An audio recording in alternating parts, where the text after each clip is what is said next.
திருமூர்த்திமலை. செய்திகள் வாசிப்பவர் பர்குணன். தென்கையிலே உலக சமாதான ஆலயம் ஞானபீடத்தில் குருமகான் அவர்களின் நல்லாசியுடன் ஜூலை மாதம் 29ஆம் தேதி முதல் 31ஆம் தேதி வரை 3 நாட்கள் பாதகூசா சிறப்பு பயிற்சி நடைபெற்றது. பயிற்சியின் தொடக்க நாளில் உலக சமாதான ஆலயத்தின் அரங்காவலர் மெஞ்ஞான ஆசிரியர் கே சுந்தராமன் வாழ்த்துரை வழங்கினார். மெஞ்ஞான ஆசிரியர் டாக்டர் சுரேஷ்குமார் பாதகூசா பயிற்சியை வழங்கினார். 3 நாட்கள் நடைபெற்ற இந்த பயிற்சியின் மூலம் பங்கேற்பாளர்கள் பயிற்சி முறைகளை அறிந்து கொண்டார்கள்.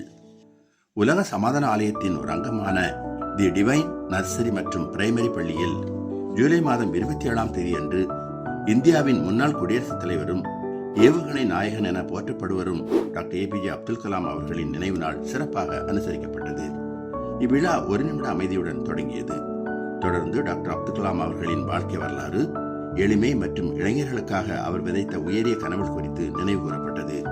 அவரது வாழ்க்கை மற்றும் சாதனைகள் குறித்த காணொலி காட்சி மாணவர்களுக்காக திரையிடப்பட்டது.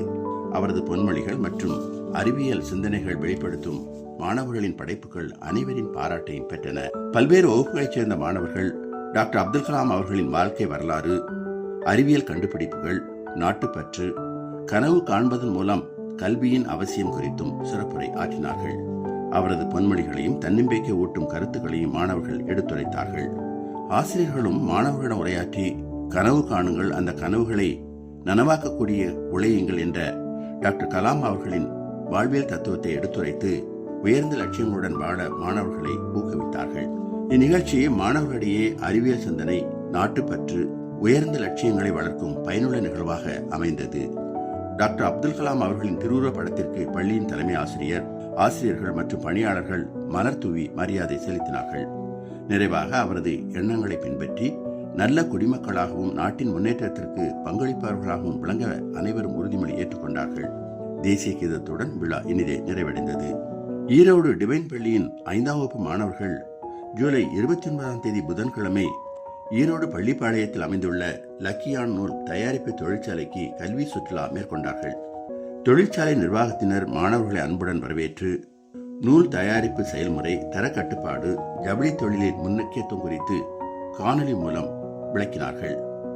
தொடர்ந்து தொழிற்சாலையின் பல்வேறு உற்பத்தி பிரிவுகளுக்கு மாணவர்கள் அழைத்துச் செல்லப்பட்டார்கள்.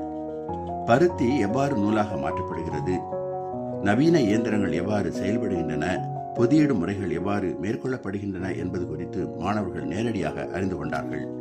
பருத்தி மற்றும் நூல் மாதிரிகளை நேரடியாக தொட்டு உணரும் வாய்ப்பும் மாணவர்களுக்கு வழங்கப்பட்டது. மாணவர்கள் எழுப்பிய கேள்விகளுக்கு தொழிற்சாலை ஊழியர்கள் தெளிவாக விளக்கமளித்தார்கள். இந்த சிறப்பான வாய்ப்பை வழங்கிய லக்கியான் நிர்வாகத்திற்கும் பணியாளர்களுக்கும் பள்ளி முதல்வர் மனமார்ந்த நன்றியை தெரிவித்தார். ஜூலை 31ஆம் தேதி வெள்ளிக்கிழமை ஆடிப்பெருக்கு விழா பாரம்பரிய சிறப்புடனும் மகிழ்ச்சியுடனும் கொண்டாடப்பட்டது. இயற்கை, நீர்வளம் மற்றும் வேளாண்மையின் முக்கியத்துவத்தை மாணவர்களுக்கு உணர்த்தும் நோக்கில் இவ்விழா ஏற்பாடு செய்யப்பட்டது. ஆசிரியர்களும் மாணவர்களும் இணைந்து சிறப்பு பிரார்த்தனையுடன் நிகழ்ச்சியை தொடங்கினார்கள். நல்ல மழை, வளமான வாழ்க்கை, அனைவரின் நலனுக்காக சிறப்பு வழிபாடும் நடைபெற்றது. தாய் நிலத்தின் அருளையும் செழிப்பையும் குறிக்கும் வகையில் முளைக்கட்டிய தானியங்கள் மற்றும் பாரம்பரிய படையல்கள் அழகாக அலங்கரிக்கப்பட்டிருந்தன. ஆடிப்பெருக்கின் சிறப்பு, நதிகள் மற்றும் நீர்நிலைகளின் முக்கியத்துவம், விவசாயத்துடனான அதன் தொடர்பு ஆகியவை குறித்து ஆசிரியர்கள் மாணவர்களுக்கு எடுத்துரைத்தார்கள். மாணவர்கள் பேச்சு மற்றும் பாடல் நிகழ்ச்சிகளில் ஆர்வமுடன் பங்கேற்றார்கள். மேலும் பாரம்பரிய உடையணிந்து கும்மி, கோலாட்டம் மற்றும் நாட்டுப்புற நடனங்கள் உள்ளிட்ட பல்வேறு கலை நிகழ்ச்சிகளையும் சிறப்பாக நடத்தினார்கள். இந்நிகழ்ச்சிகள் தமிழ் பண்பாட்டின் செழுமையையும் பாரம்பரிய சிறப்பையும் வெளிப்படுத்தின. பள்ளி முதல்வர் கே தேவகி ஆடி 18ஆம் பெருக்கின் முக்கியத்துவத்தையும் அதன் பண்பாட்டையும் சிறப்பையும் மாணவர்களுக்கு விளக்கினார். மேலும் தீரன் சின்னமலை நினைவு தினத்தை முன்னிட்டு அன்னாருக்கு மரியாதை செலுத்தி அவரது தேசப்பற்று, வீரத்தன்மை, நாட்டிற்காக அவர் செய்த தியாகங்கள் குறித்தும் எடுத்துரைத்தார்.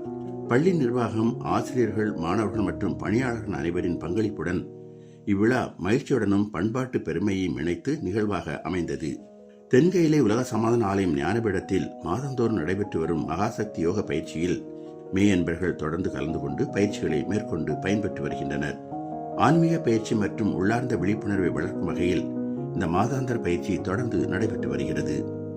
இவ்வாறு உலக சமாதான ஆலயம் மற்றும் அதன் அங்கங்களின் சார்பில் நடைபெற்ற பாதகூசா பயிற்சி, மாணவர்களுக்கான கல்வி மற்றும் நினைவு நாள் நிகழ்ச்சிகள், கல்வி சுற்றுலா, பாரம்பரிய விழா மற்றும் மகாசக்தி யோக பயிற்சி ஆகியவை உடல்நலம், ஆன்மீக விழிப்புணர்வு, கல்வி, பண்பாடு மற்றும் சமூக நலம் ஆகியவற்றை வலியுறுத்தும் வகையில் சிறப்பாக நடைபெற்றன. தனிமனித அமைதி மூலம் உலக அமைதி என்ற உயிரை நோக்கத்துடன் உலக சமாதான ஆலயத்தின் பணிகள் தொடர்ந்து முன்னெடுக்கப்பட்டு வருகின்றன. மேலும் பல ஆன்மீக, கல்வி மற்றும் சமூக செய்திகளுடன் மீண்டும் சந்திப்போம். இத்துடன் செய்திகள் நிறைவடைந்தன. சந்தோஷம்.